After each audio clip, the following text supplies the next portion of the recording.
خبر شامل کرتے ہیں شہر قائد سے، جہاں پاکستان پیپلز پارٹی خواتین ونگ کی سینئر رہنما رفعت نورین کا بہترین اقدام۔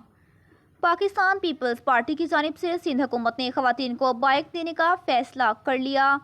پاکستان پیپلز پارٹی خواتین ونگ کی سینئر رہنما رفعت نورین نے رائل نیوز ٹی وی کے چیف رپورٹر کراچی جاوید محمود ارائیں سے خصوصی گفتگو کرتے ہوئے کہا ہے کہ پاکستان پیپلز پارٹی کی جانب سے سندھ حکومت نے خواتین کو بائیک دینے کا فیصلہ کیا ہے۔ قابل تعریف ہے، جو بچیاں اسکول جاتی ہیں وہ خود بائیک چلا کر اسکول اور کالج جائیں گی۔ یہ حکومت سندھ کا اچھا اقدام ہے۔ جو بچیاں بسوں میں دھکے کھاتی ہیں یا کنویکس کا انتظار کرتی ہیں، اسکول جانے کے لیے ان کی مشکلات میں کمی آئے گی۔ پاکستان پیپلز پارٹی خواتین ونگ کی سینئر رہنما رفعت نورین نے آدی فریال تالپور صاحبہ آصفہ بھٹو زرداری اور سندھ حکومت کا شکریہ ادا کیا۔